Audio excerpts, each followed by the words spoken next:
Good morning, sir. Every senior member present and my fellow friends. I, Araghya Jay Gautam, a final year student of Chandigarh University and a fortunate intern at NB Legal Delhi office, is present before you all to deliver a presentation on the very topic, that is attempt to suicide, the scenarios in law and the enforcements. So let's, without letting any further minutes and seconds getting in vain, let's begin with the concept building journey of today's. Let's proceed with the very topic of today.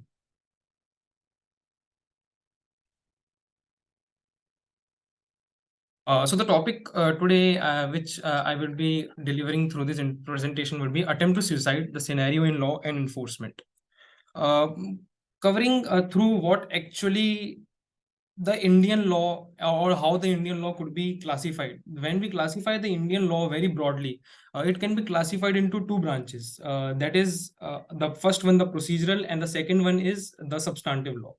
From the very term procedural, it's clear on the face of it that any such law which deals with the procedure or the steps, how any action in the court of law is to be taken, or what are the steps each after the other. But understanding the term substantive on the face of it is quite critical. Any law which defines, which renders some right, remedy, lays down any duty, and in criminal law aspect provides punishment, would render in general to be a substantive law. So IPC, being as it defines classes of various offenses, lays down general exceptions, the jurisdiction part, it in itself is a substantive law. Moreover, the topic of today, that is attempt to suicide, is being the offense of attempt to suicide is being provided under section 309 of Indian Penal Code 1860. Thus, in the same line, it could be concluded that section 309 is in itself a substantive provision. I would not be going through the bare provision of section 309 because that's obviously known to all of us. We have several times gone through it. The focus would be upon the concept building regarding the elements of the same. Once we go through the bare reading of section 309, the terms which mainly are to be focused upon are attempt to commit suicide. The very section it is. Let's bifurcate each term and understand the essence behind the term, or essence behind each term which is being depicted, or the very title of the section, attempt to commit suicide. Let's begin with suicide. Let's backtrace. Suicide is the resultant, the last, the destination sought to be achieved, the result sought to be achieved by the accused. The middle term, commit refers to an act of doing something, means a person commits suicide. Commits refers to act of doing something, whereas the very first term, attempt,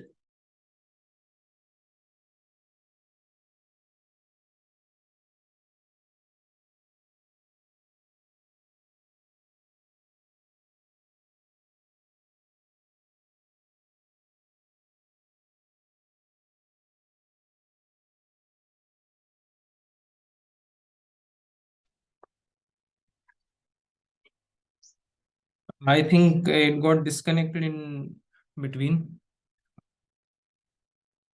Am I audible? Yes, sir.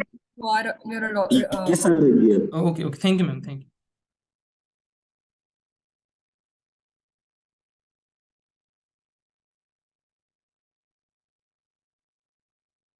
The very first term, the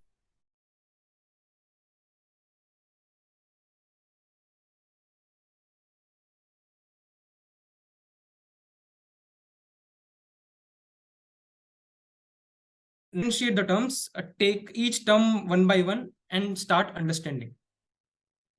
The first term we will be going through is suicide. The term suicide is nowhere defined in Indian Penal Code. is nowhere being defined under Indian Penal Code, neither in the General Clauses Act. So in order to better understand the term, let's bifurcate it, sui and side. Sui refers to oneself and side refers to act of killing. And once we merge both the terms, it results into a single term which is being used in the very provision, that is suicide, and which means an act of killing oneself. An act of killing oneself. Suicide is not an independent offense in Indian Penal Code, but its attempt is an independent offense. Sorry. So now just understanding what suicide refers to, that is an act of killing oneself, is not at all sufficient and enough to clear the concepts of this very provision, attempt to commit suicide. The very critical and the most ambiguous term, which varies from case to case, whether it amounted to attempt in a particular case or not, is the term attempt, which is to be very properly understood with the help of illustrations, which I will be covering in just next 5 minutes.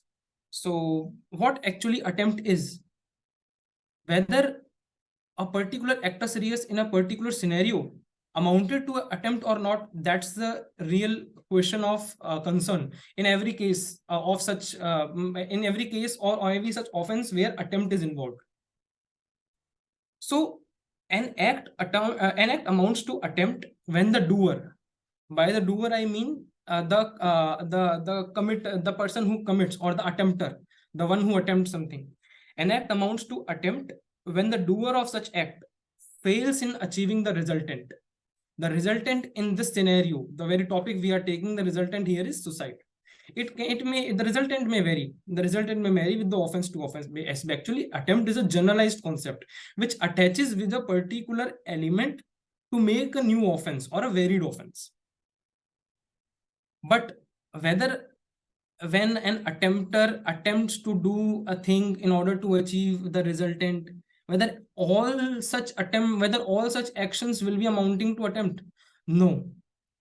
If the person succeeds in achieving the resultant, then there is no question, because he has committed suicide. Now suicide is not an independent offense.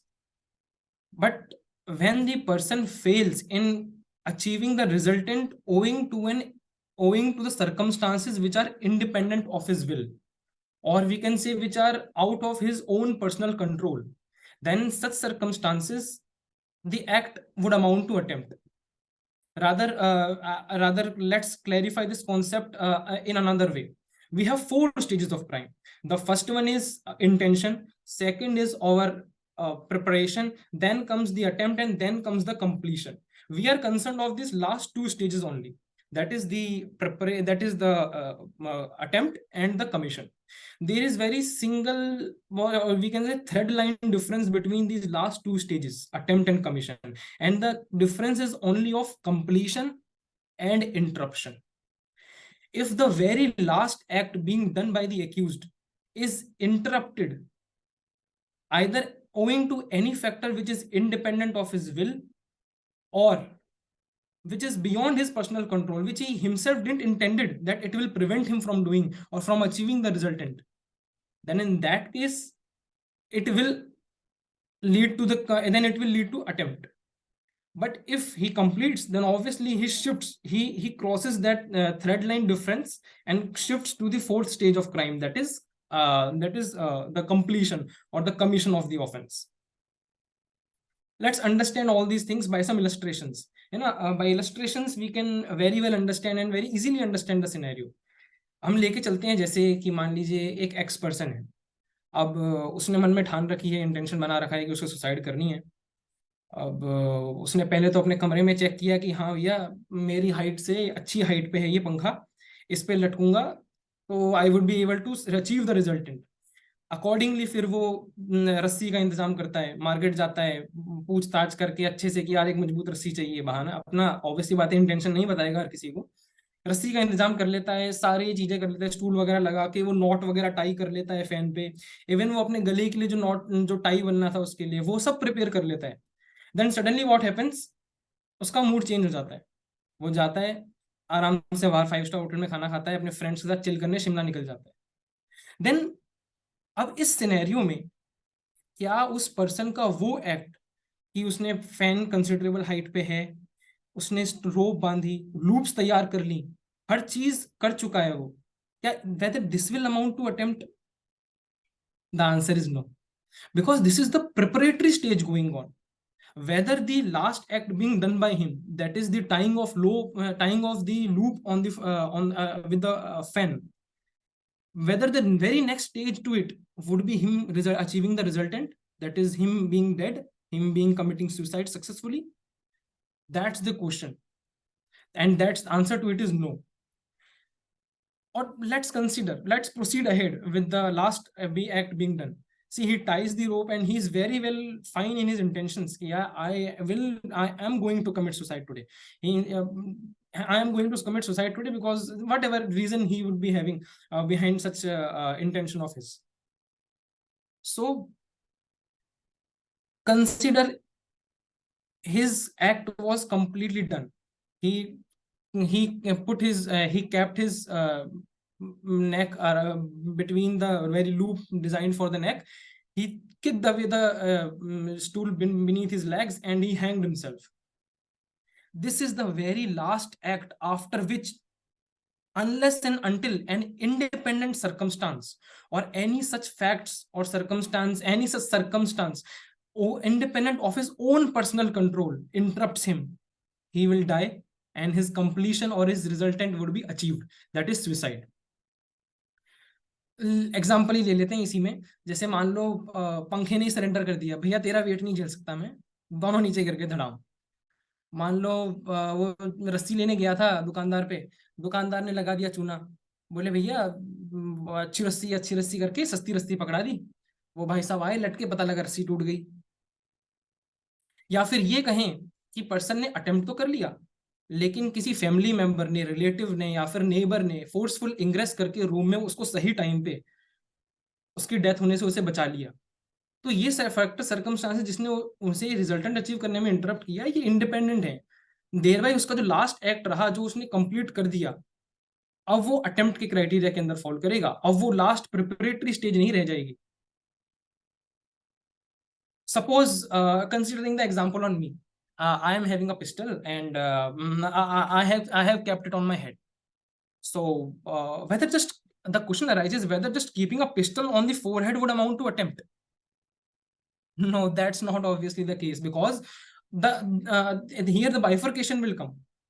If I am keeping the pistol on my head and if I am compelling someone कि भैया अपनी 50 एकड़ की जमीन मेरे नाम कर दो आप, नहीं तो अभी मैं यहाँ पे गोली चलाऊंगा और आप 306 में चक्कर काटोगे फिर कोर्ट की जिंदगी भर। कंपेल करना किसी को दबाव डाल के कोई काम कराना, यहाँ पे इंटेंशन बदल गया, यहाँ पे इंटेंशन सुसाइड करने का है ही नहीं इंडिविजुअल का। तो अगर वो ऐसे अटेम्प्ट होगी भी तो वो इस क्राइटेरिया के अंदर फॉलो नहीं करेगा। और से if a person is intended कि हाँ जी सुसाइड करनी है, उसने बंदूक रख रखी है, और मान लीजिए कि वो बंदूक भी वही है जैसे पिछली बार दुकानदार ने चूना लगाया था, रुपए नहीं थे भाई साहब के पास, लेकिन अब ये है कि उन्होंने बंदूक ले ली कहीं से सस्ती और टिकाऊ टाइप ऐसा खरीद लिया सामान, और वो बंदूक कर गई बैकफायर। उन्होंने ट्रिगर पुल किया, ट्रिगर पुल होगा तो बुलेट फायर होगी तो ही हेड के थ्रू पियर्स करेगी।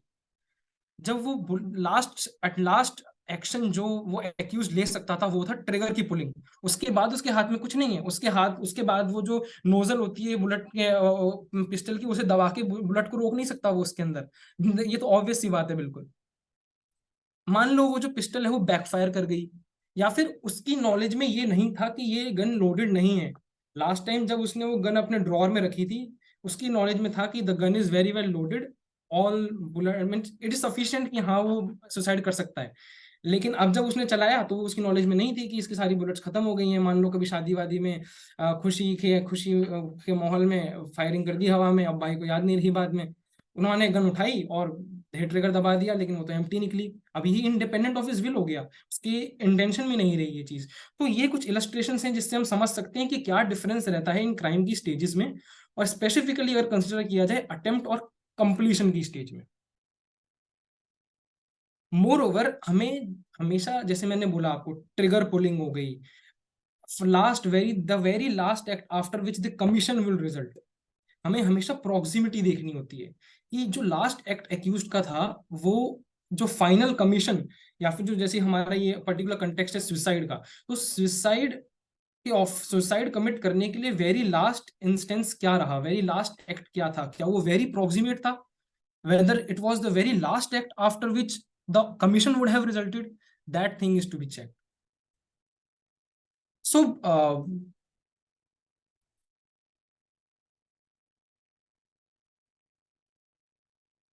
attempt, as I said, is a general concept because it varies from offense to offense. Means it's a mixed question of fact and law. Suppose in the cases of attempt to murder, attempt would be something different, depends upon fact to fact. Attempt to suicide, it would be different, and other attempts like under 500 511, the attempt would be different. The factual metrics, whether they will satisfy that yes, attempt in this matter has taken place or not, that thing is to be checked. So attempt is a mixed question of fact and law. Basically what happened, the Indian laws, specifically we will be concerned today regarding the Indian Penal Code, were enacted in the British era, the British Raj, and after the independence they were being retained and maintained. In their application in verbatim as it is, among which the very provision, that is 309, is also the one. But what's the case with the British nation, or what's the case with the British Parliament? The British Parliament initially in their nation, they criminalized the attempt to suicide, but by the Suicide Act of 1961, they have decriminalized the same. That is, the attempt to suicide there is no more an offense.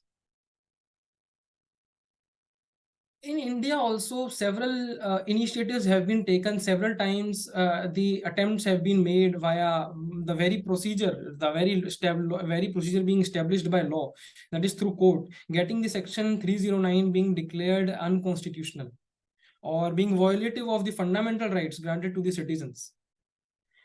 The matter earlier reached various high courts, and each high court had its own different opinion. Some considered it to be violative, some considered it to be good in law, owing to which the final decree or the judgment of every court differed, which led to ambiguity throughout the nation, that what actually the scenario is. Means in a scenario one is getting relief, in a scenario other is not getting relief. So for the very first time, this question came before the Supreme Court, that is the apex court of India, in the case of P. Rathinam versus Union of India, 1994. The P. Rathinam versus Union of India, 1994, it was the division bench that decided the matter. The basic issue here was whether 309 is constitutional or unconstitutional. The arguments rendered in favor that it is unconstitutional were कि देखो भैया, article 19(1)(a) सबको right to the freedom to speech and expression देता है, thereby impliedly उसके अंदर सभी के पास right to not to speak भी है. लेकिन अगर इस तरीके से हम one is given right to do something, he is impliedly given right to not to do that thing also. When the same analogical construction is applied upon Article 21 also, that gives right to life, then the argument was that the person very well has right to die also. Once he has right to life, he has right to die also. And the Supreme Court upheld this very argument being proposed, being stated before the court of law, and the judgment was given in this favor itself. They declared section 309 to be unconstitutional in nature. They said that the section 309 is cruel and irrational in nature because it's violating the fundamental rights, the very basic feature of the Indian Constitution. But when I myself analyze, जो judgement रहा supreme court का, वो sideline कर रहा था public good को, societal interests को, और बहुत ही नैरो इन स्कोप रहा. कैसे? अब इसका बेस्ट एग्जांपल हम लेते हैं. मान लीजिए अगर पी रथिनम केस की वर्डिक्ट अगर चैलेंज आगे कभी नहीं हुई होती, और अगर चैलेंज नहीं हुई होती और अगर इसको रिवर्स नहीं किया जाता तो क्या होता? हर तीसरा बंदा जिससे हम मिलते, आज हमें मिला है, क्या पता कल सुसाइड कर ले। हर क्या बोलते हैं, जैसे हर प्यार में धोखा खाया आशिक वो सुसाइड करने लग जाएगा। स्टूडेंट कोई फेल हो गया वो सुसाइड कर लेगा। स्टूडेंट की एक्सपेक्टेशन है भाई आई शुड गेट 95% मार्क्स और not 0.001 below it. If he get से 80% और 85% से 90%, he is dissatisfied with it, he might commit suicide tomorrow. See, similar is the case of an employee may seek that I should get an high good salary of 9 lakh per annum or say 15 lakh per annum, but if he's not that skilled, or say whatever be the circumstance, he is getting for the last considerable period an amount of around 6 lakhs per annum or 5 lakhs per annum, he may also commit suicide. You never know for whom what mental state would amount, or what mental state or circumstances in the life would lead him or make him to commit suicide. सो इससे क्या होता, इससे society में एक fear instil हो जाता, एक बहुत अनसर्टेनिटी स्टेब्लिश हो जाती कि आप आज जिसको मिल रहे हो आपको नहीं पता कि वो सुसाइड कर लेगा। इसी चीज को देख, और यही चीज देखी जानी चाहिए कि इंडियन सोसाइटी, जब ये जजमेंट दिया गया, इंडियन सोसाइटी उस समय और इवन आज भी ये चीज देखी जाए, इंडियन सोसाइटी उस सिचुएशन में या उस कैटेगोरियल कंडीशन में भी फिट नहीं बैठ रही है जहां पे कंप्लीटली 309 को अनकॉन्स्टिट्यूशनल डिक्लेयर कर दिया जाए। एंड इसीलिए इन्हीं चीजों को देखते हुए पी रथिनम के केस को, या जो वापस कॉन्स्टिट्यूशनैलिटी का मैटर था, उसे वापस चैलेंज किया गया ज्ञान Kaur versus state of Punjab 1996 के केस में। बेसिकली मैं इसके लिए थोड़े छोटे से ब्रीफ फैक्ट्स देता हूँ आपको। ज्ञान कौर एंड इनके हस्बैंड डॉक्टर हुआ करते थे, एंड उन्होंने एक पर्टिकुलर पेशेंट या कह लो फ्रेंड, उन्होंने उसको सुसाइड करने में मदद करी। They assisted him in committing suicide. They were being obviously convicted by trial court with 6 years punishment and some fine. Later on, they appealed to Supreme Court. They kept before the court their defense that the person had right to die under Article 21. We just aided him in accomplishing his right, or in achieving his rights, or in enforcement of his rights, you can say. They said that by such act of they acted as if enforcement machinery sort of, and they made him achieve the societal intentions of his. The Supreme Court in this case held, see, we exist. The life is not created by humans. It's a concept of natural law. Only as a right in our fundamental rights, in order to prevent brutalities, violations of rights and all against the life of individuals, the right has been mentioned in our constitution, Article 21. But it's the concept of natural law, and once it is nature made thing, we do not have right to unnaturally eradicate ourselves or extinct one's life. This was the view of Justice J.S. Verma in this matter. It was the constitutional bench which was deciding it. Thus, it was clearly held that neither the right to die nor right to be killed is covered under Article 21, and they were being convicted accordingly under 306, and Section 309 was held to be very well constitutional and good in law. Moreover, if it is followed by, in 2008, the Law Commission presented its report on decriminalization of Section 309, that is the 210th report. In this report, in the report, the Law Commission found that Section 309 is of inhumane nature. This view could be considered. This view is quite considerable, which has been brought into law, and regulations also being laid down ahead in the form of euthanasia, which I will be covering. That is, the person who commits suicide is not a criminal. Rather, he is of a bad state of mind, you can say, or rather he is having some diseased condition of mind. So he needs treatment. He does not need punishment. And if the punishment is being imposed, then it is nothing but doing cruelty under the garb of law. So this was the criteria, but the parliament has by now not at all completely decriminalized section 309. What actually euthanasia is, this is the major concern of the topic, because it's you can say directly or indirectly it is related with the very section 309.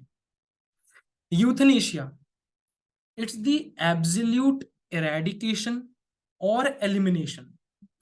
Emphasis is to be made. It's an absolute eradication or elimination of a physical entity or identity from the society. Euthanasia is of two kinds, active and passive. The instance of active euthanasia is very well clear because the courts have held it to be the section 309 is constitutional, and if somebody commits or attempts to commit suicide, then it is very well punishable. Thus, active euthanasia is clear, but the part of passive euthanasia formed a gray spot here. For the very first time, the instance of passive euthanasia came before the Supreme Court in the case of Aruna Ramchandran Shenbog versus Union of India 2011 Supreme Court. Here, the victim was a nurse in the hospital and she was being assaulted and attacked. Her neck was strangulated by some strings, owing to which some nerves got broke, and she was bedridden and considerable period, and for a very long considerable period, she was on vegetative state, like she was living his life on life support system. So the very hospital authorities made a plea before the Supreme Court कि ऐसे बात है जी, allow किया जाए passive euthanasia के लिए. So what the Supreme Court did, Supreme Court reasonably considered the very Law Commission report of 2008 regarding decriminalization. But as the decriminalization as a blanket rule cannot be completely done for all the circumstances, the Supreme Court allowed passive euthanasia, laying down some guidelines. That is, if a person is in vegetative state or if is suffering from a disorder which is incurable, then the support system will be withdrawn. But support system withdraw करने के लिए कुछ condition satisfy करनी है. सबसे पहले application make की जाएगी chief justice of high court को, वो फिर फर्दर 2 जजेस को ऐड करके एक बेंच क्रिएट करेंगे, एंड वो फिर मैटर रेफर किया जाएगा डॉक्टर्स की कमेटी को. डॉक्टर्स की कमेटी 3 डॉक्टर्स कंसिडर करेगी, एक physician, psychiatrist and 1 more doctor will be there, कि उनका ओपिनियन लिया जाए. They will be further examining the patient, and patient को एग्जामिन करने के बाद वो अपनी रिपोर्ट हाई कोर्ट में सबमिट करेंगे. Then the High Court will forward with the notice the copy of such report to the relatives or of the patients, or say if there is no relative, then the near friend, and the government, state government. Yes, say the matter is so and so matter for passive euthanasia has come. Their view would be listened, and accordingly the court will decide whether the life support system should be withdrawn or not.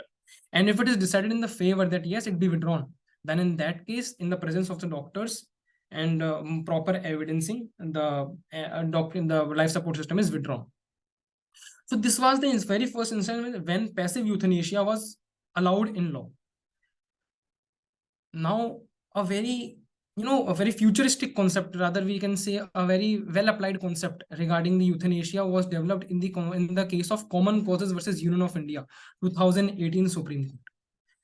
What here the Supreme Court held or observed that Article 21 not only grants right to life, but it also grants a right to die with dignity. Though there is no right to die, but there is a right to die with dignity.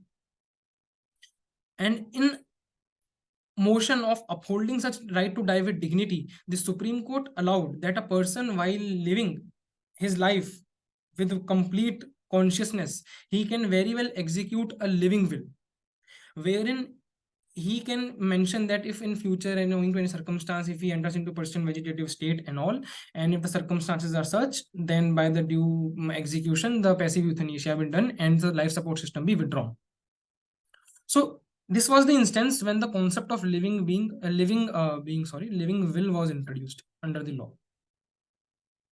Moreover, considering we have with us the Mental Health Care Act since 1987. It's not the new one. Since 1987 we have, but by upholding the very analogy or the recommendations being made by Law Commission in its 2010 report, in its 196th report.